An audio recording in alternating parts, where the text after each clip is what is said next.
Welcome to today's Triple Z. The Triple Z podcast is a daily program that you can use to help you fall asleep each night. Just turn down the volume, lay back, relax, and enjoy as you fall asleep. The War of the Worlds is a science fiction novel written by H.G. Wells, first published in 1898. It is one of Wells' most famous works and is considered a classic of the science fiction genre. The story is about an alien invasion of Earth by Martians, and it has been adapted into various forms of media over the years, including movies, radio broadcasts, and television shows. It is not only a thrilling science fiction adventure, but also a commentary on the vulnerability of human civilization and the dangers of unchecked technological advancement. It explores themes of survival, the unpredictability of the natural world, and the clash between different species. If you enjoy our program, please be sure to write us a review on your podcast platform and share us with a friend. You both might sleep just a little better at night. Our website is Triple Z, that's 3z's.media. You can also like and share our content on Facebook or our Instagram account ZZZ Media Podcast. Music for today's episode was provided by the Sleep channel on Spotify. 9. The fighting begins. Saturday lives in my memory as a day of suspense. It was a day of lassitude too, hot and close, with, I am told, a rapidly fluctuating barometer. I had slept but little, though my wife had succeeded in sleeping, and I rose early. I went into my garden before breakfast and stood listening, but towards the common there was nothing stirring but a lark. The milkman came as usual. I heard the rattle of his chariot, and I went round to the side gate to ask the latest news. He told me that during the night the Martians had been surrounded by troops and that guns were expected. Then, a familiar, reassuring note, I heard a train running towards Woking. "They aren't to be killed," said the milkman, "if that can possibly be avoided." I saw my neighbor gardening, chatted with him for a time, and then strolled into breakfast. It was a most unexceptional morning. My neighbor was of opinion that the troops would be able to capture or to destroy the Martians during the day. "It's a pity they make themselves so unapproachable," he said. "It would be curious to know how they live on another planet. We might learn a thing or two." He came up to the fence and extended a handful of strawberries, for his gardening was as generous as it was enthusiastic. At the same time, he told me of the burning of the pine woods about the Byfleet golf links. "They say," said he, "that there's another of those blessed things fallen there, number 2. But one's enough, surely. This lot will cost the insurance people a pretty penny before everything's settled." He laughed with an air of the greatest good humor as he said this. The woods, he said, were still burning, and pointed out a haze of smoke to me. "They will be hot underfoot for days on account of the thick soil of pine needles and turf," he said, and then grew serious over poor Ogilvy. After breakfast, instead of working, I decided to walk down towards the common. Under the railway bridge, I found a group of soldiers, sappers, I think, men in small round caps, dirty red jackets unbuttoned and showing their blue shirts, dark trousers, and boots coming to the calf. They told me no one was allowed over the canal, and, looking along the road towards the bridge, I saw one of the cardigan men standing sentinel there. I talked with these soldiers for a time. I told them of my sight of the Martians on the previous evening. None of them had seen the Martians, and they had but the vaguest ideas of them, so that they plied me with questions. They said that they did not know who had authorized the movements of the troops. Their idea was that a dispute had arisen at the Horse Guards. The ordinary sapper is a great deal better educated than the common soldier, and they discussed the peculiar conditions of the possible fight with some acuteness. I described the heat ray to them, and they began to argue among themselves. "Crawl up under cover and rush 'em, say I," said one. "Get out," said another. "What's cover against this air 'eat? Sticks to cook here. What we got to do is to go as near as the ground let us, and then drive a trench. Blow your trenches. You always want trenches. You ought to have been born a rabbit, Snippy." "Ain't they got any necks, then?" said a third, abruptly, a little, contemplative, dark man, smoking a pipe. I repeated my description. "Octopuses," said he, "that's what I calls 'em.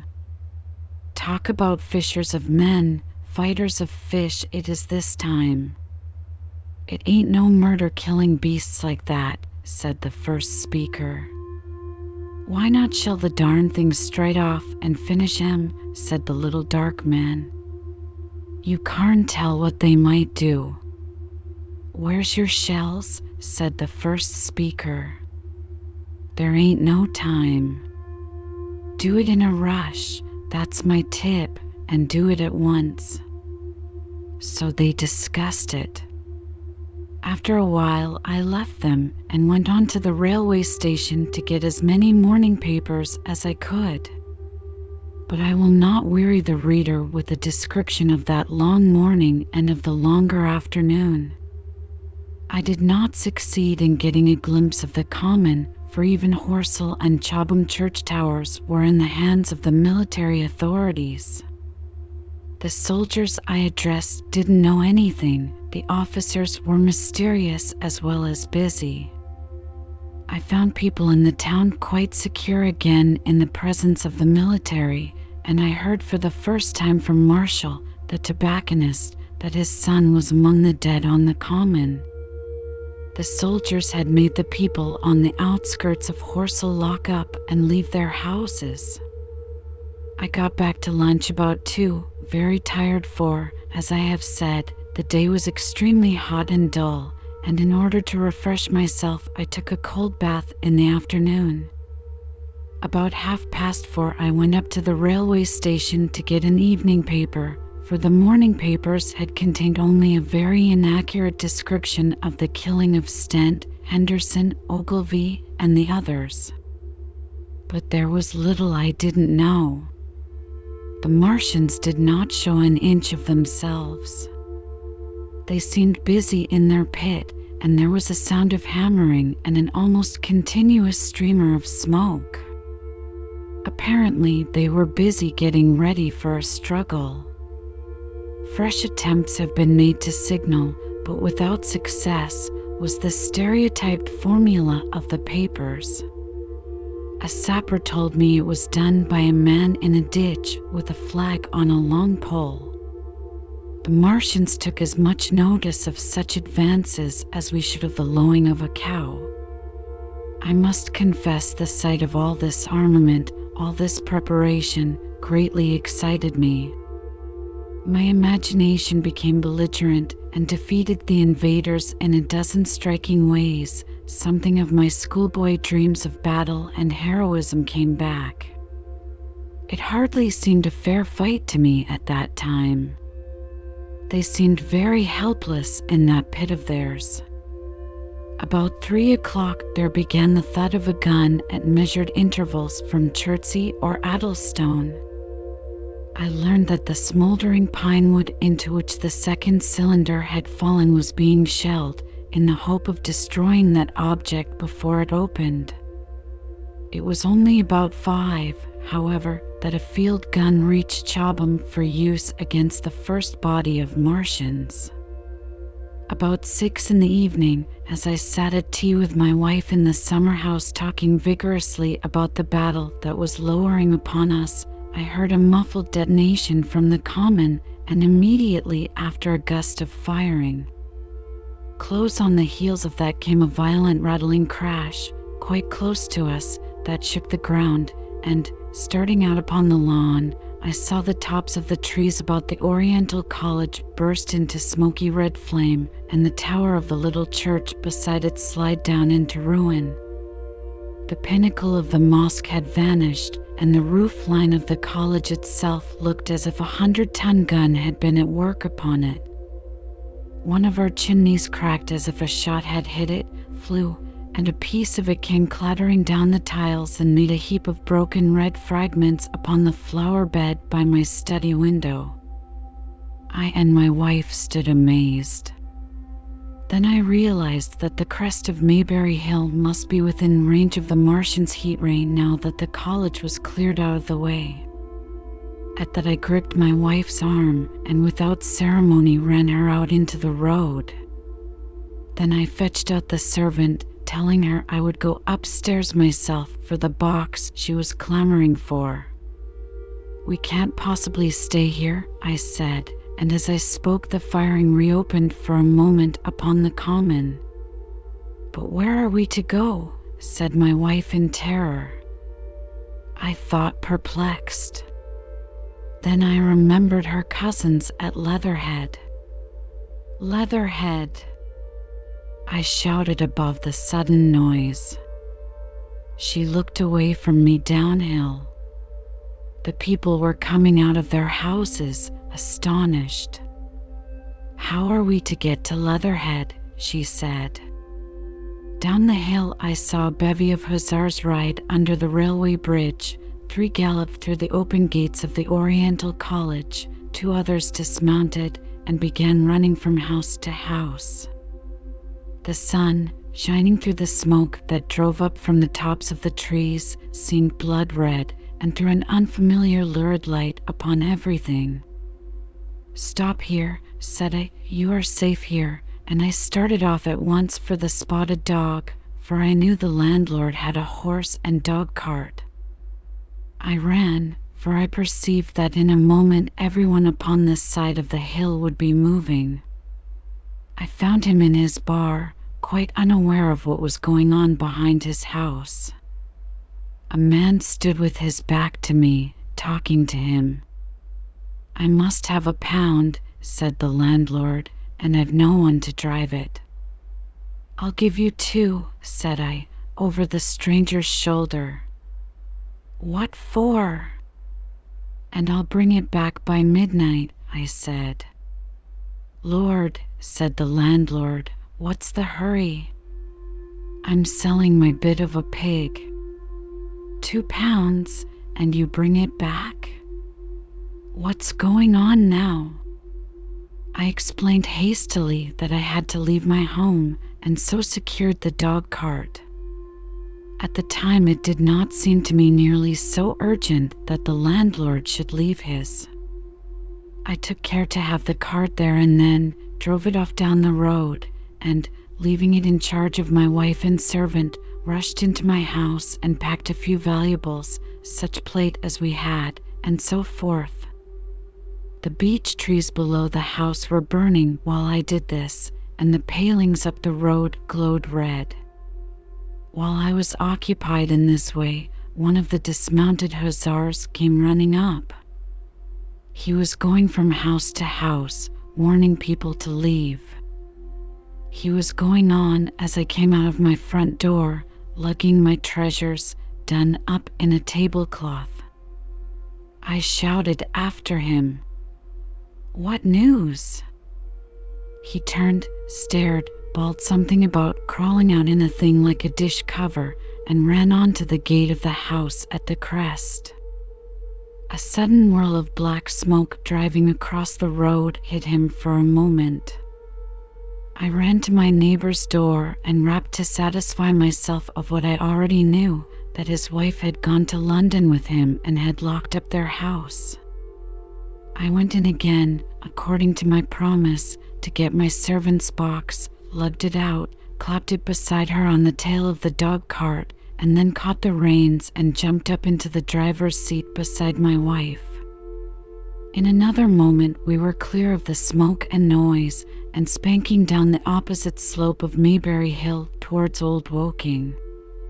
In front was a quiet, sunny landscape, a wheat field ahead on either side of the road, and the Mayberry Inn with its swinging sign. I saw the doctor's cart ahead of me. At the bottom of the hill, I turned my head to look at the hillside I was leaving.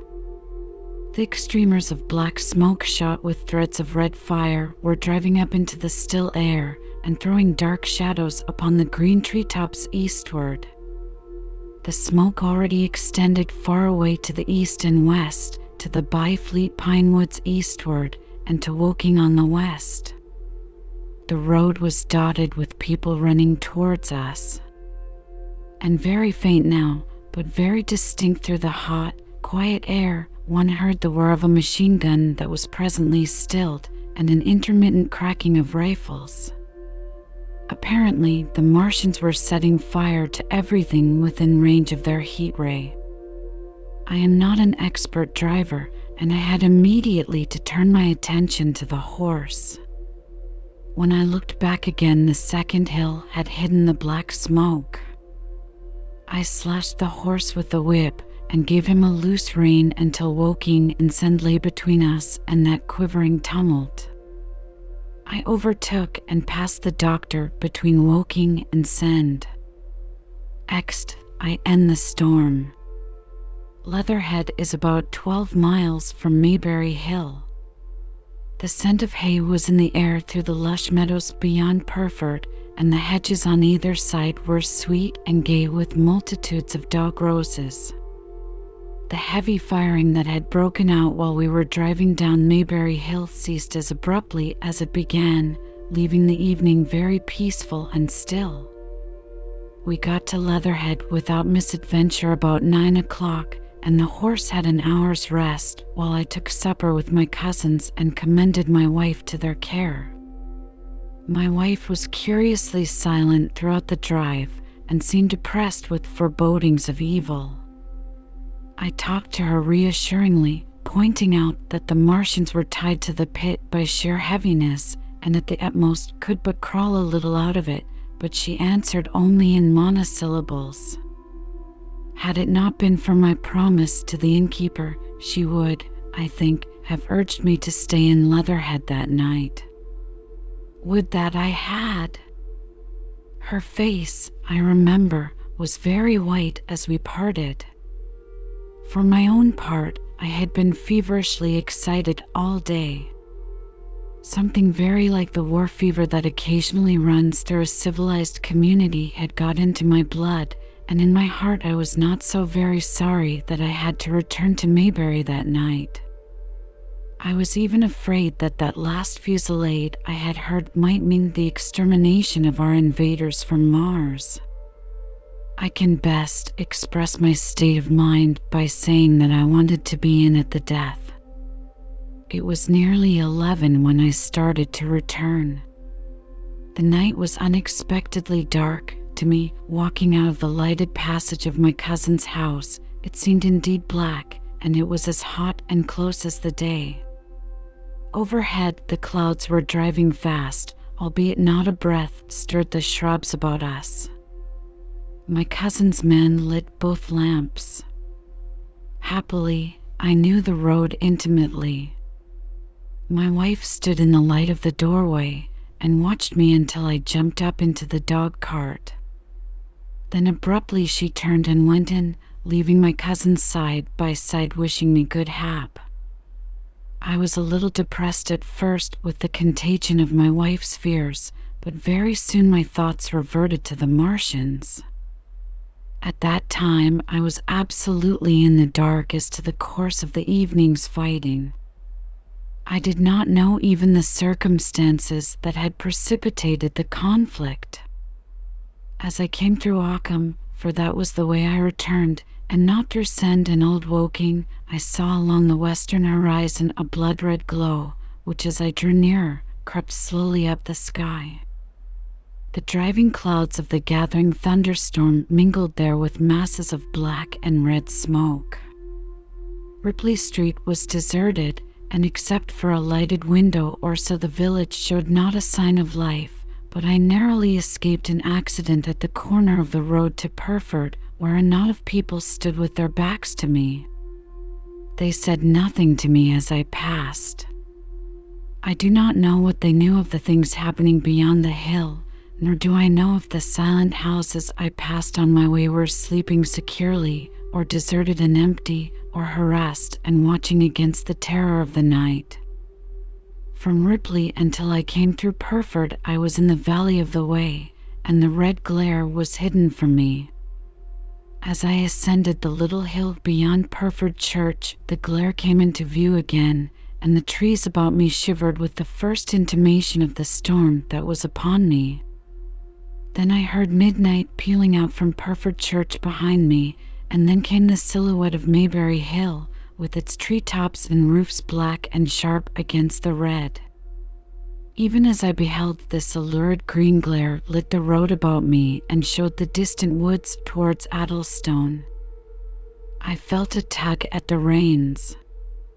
I saw that the driving clouds had been pierced as it were by a thread of green fire, suddenly lighting their confusion and falling into the field to my left. It was the third falling star. Close on its apparition, and blindingly violet by contrast, danced out the first lightning of the gathering storm, and the thunder burst like a rocket overhead. The horse took the bit between his teeth and bolted. A moderate incline runs towards the foot of Maybury Hill, and down this we clattered. Once the lightning had begun, it went on in as rapid a succession of flashes as I have ever seen. The thunderclaps, treading one on the heels of another and with a strange crackling accompaniment, sounded more like the working of a gigantic electric machine than the usual detonating reverberations. The flickering light was blinding and confusing, and a thin hail smote gustily at my face as I drove down the slope. At first I regarded little but the road before me, and then abruptly my attention was arrested by something that was moving rapidly down the opposite slope of Maybury Hill. At first I took it for the wet roof of a house, but one flash following another showed it to be in swift rolling movement. It was an elusive vision, a moment of bewildering darkness, and then, in a flash like daylight, the red masses of the orphanage near the crest of the hill, the green tops of the pine trees, and this problematical object came out clear and sharp and bright. And this thing I saw. How can I describe it? A monstrous tripod, higher than many houses, striding over the young pine trees and smashing them aside in its career, a walking engine of glittering metal, striding now across the heather, articulate ropes of steel dangling from it, and the clattering tumult of its passage mingling with the riot of the thunder. A flash, and it came out vividly, heeling over one way with 2 feet in the air, to vanish and reappear almost instantly, as it seemed, with the next flash, 100 yards nearer. Can you imagine a milking stool tilted and bowled violently along the ground? That was the impression those instant flashes gave. But instead of a milking stool, imagine it a great body of machinery on a tripod stand. Then suddenly the trees in the pinewood ahead of me were parted, as brittle reeds are parted by a man thrusting through them. They were snapped off and driven headlong, and a second huge tripod appeared, rushing, as it seemed, headlong towards me. And I was galloping hard to meet it. At the sight of the second monster, my nerve went altogether. Not stopping to look again, I wrenched the horse's head hard round to the right, and in another moment the dog cart had heeled over upon the horse, the shaft smashed noisily, and I was flung sideways and fell heavily into a shallow pool of water. I crawled out almost immediately and crouched, my feet still in the water under a clump of firs. The horse lay motionless, his neck was broken, poor brute, and by the lightning flashes I saw the black bulk of the overturned dog cart and the silhouette of the wheel still spinning slowly. In another moment the colossal mechanism went striding by me and passed uphill towards Purford. Seen nearer, the thing was incredibly strange, for it was no mere insensate machine driving on its way. Machine it was, with a ringing metallic pace and long, flexible, glittering tentacles, one of which gripped a young pine tree, swinging and rattling about its strange body. It picked its road as it went striding along, and the brazen head that surmounted it moved to and fro with the inevitable suggestion of a head looking about. Behind the main body was a huge mass of white metal like a gigantic fisherman's basket, and puffs of green smoke squirted out from the joints of the limbs as the monster swept by me. And in an instant it was gone. So much I saw then, all vaguely for the flickering of the lightning in blinding highlights and dense black shadows. As it passed, it set up an exultant, deafening howl that drowned the thunder. Alloo! Alloo! And in another minute it was with its companion, half a mile away, stooping over something in the field. I have no doubt this thing in the field was the third of the 10 cylinders they had fired at us from Mars. For some minutes I lay there in the rain and darkness, watching, by the intermittent light, these monstrous beings of metal moving about in the distance over the hedge tops. A thin hail was now beginning, and as it came and went their figures grew misty and then flashed into clearness again. Now and then came a gap in the lightning, and the night swallowed them up. I was soaked with hail above and puddle water below. It was some time before my blank astonishment would let me struggle up the bank to a drier position or think at all of my imminent peril. Not far from me was a little one-roomed squatter's hut of wood, surrounded by a patch of potato garden. I struggled to my feet at last, and, crouching and making use of every chance of cover, I made a run for this.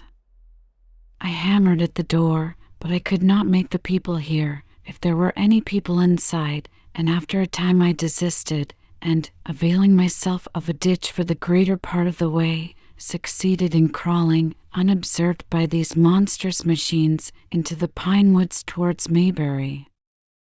Under cover of this I pushed on, wet and shivering now, towards my own house. I walked among the trees, trying to find the footpath.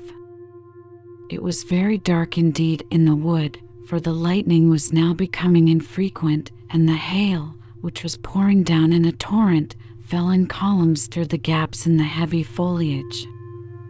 If I had fully realized the meaning of all the things I had seen, I should have immediately worked my way round through Byfleet to Street Cobham, and so gone back to rejoin my wife at Leatherhead. But that night the strangeness of things about me, and my physical wretchedness, prevented me, for I was bruised, weary, wet to the skin, deafened and blinded by the storm.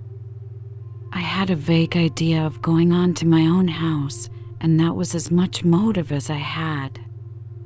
I staggered through the trees, fell into a ditch and bruised my knees against a plank, and finally splashed out into the lane that ran down from the College Arms. I say splashed, for the storm water was sweeping the sand down the hill in a muddy torrent. There in the darkness a man blundered into me and sent me reeling back. He gave a cry of terror, sprang sideways, and rushed on before I could gather my wits sufficiently to speak to him. So heavy was the stress of the storm just at this place that I had the hardest task to win my way up the hill. I went close up to the fence on the left and worked my way along its palings. Near the top I stumbled upon something soft, and, by a flash of lightning, saw between my feet a heap of black broadcloth and a pair of boots. Before I could distinguish clearly how the man lay, the flicker of light had passed. I stood over him waiting for the next flash. When it came, I saw that he was a sturdy man, cheaply but not shabbily dressed. His head was bent under his body, and he lay crumpled up close to the fence, as though he had been flung violently against it. Overcoming the repugnance natural to one who had never before touched a dead body, I stooped and turned him over to feel for his heart. He was quite dead. Apparently, his neck had been broken. The lightning flashed for a third time, and his face leaped upon me. I sprang to my feet. It was the landlord of the Spotted Dog, whose conveyance I had taken. I stepped over him gingerly and pushed on up the hill. I made my way by the police station and the College Arms towards my own house. Nothing was burning on the hillside, but from the common there still came a red glare and a rolling tumult of ruddy smoke beating up against the drenching hail. So far as I could see by the flashes, the houses about me were mostly uninjured. By the College Arms a dark heap lay in the road. Down the road towards Maybury Bridge there were voices and the sound of feet, but I had not the courage to shout or to go to them. I let myself in with my latchkey, closed, locked and bolted the door, staggered to the foot of the staircase, and sat down. My imagination was full of those striding metallic monsters and of the dead body smashed against the fence. I crouched at the foot of the staircase with my back to the wall, shivering violently.